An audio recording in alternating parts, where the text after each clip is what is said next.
নমস্কার বন্ধুরা, রুম্পার পাকশালাতে আপনাদেরকে স্বাগতম। বন্ধুরা, আশা করি আপনারা সবাই ভালো আছেন।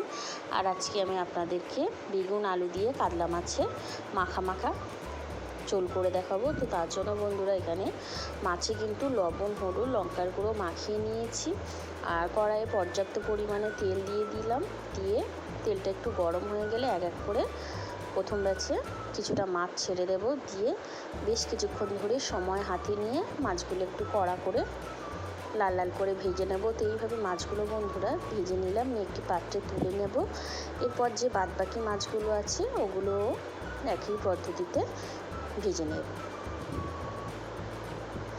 তো বন্ধুরা এইভাবে সব মাছ ভেজে একটি পাত্রে তুলে নিলাম। আর এখানে আলু আর বেগুন কেটে নিয়েছি। তো ওই তেলের মধ্যে দিয়ে দিলাম আলু আর একটু লবণ দিয়ে দিলাম।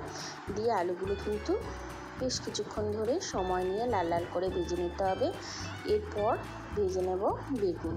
তো বেগুনগুলো লাল লাল করে ভেজে নিয়ে একসঙ্গে তুলে নিলাম। তো এইভাবে আলু বেগুন ভেজে নিলাম। আর এখানে একটি মিক্সিং জারে একটা গোটা পেঁয়াজ, 3-4টে কাঁচা লঙ্কা, আদা, রসুন, 1 চামচ জিরে আর অল্প কিছু গরম মশলা ব্লেন্ড করে নেব। এরপর কড়াই দিয়ে দিলাম তেলের মধ্যে কালো জিরের ফোড়ন আর ব্লেন্ড করে রাখা মশলা। কিছুক্ষণ কষিয়ে নেওয়ার পর এখানে লবণ, হলুদ, লঙ্কার গুঁড়ো, চিনি আর 3-4টে কাঁচা লঙ্কা এইভাবে হাত দিয়ে ভেঙে দিয়ে দিলাম। দিয়ে বেশ কিছুক্ষণ ধরে সময় নিয়ে কষিয়ে নিয়ে এখানে মশলা ধোয়া জল দিয়ে দিলাম। দিয়ে ভেজে রাখা আলুগুলো দিয়ে বেশ কিছুক্ষণ ধরে নেড়ে চেড়ে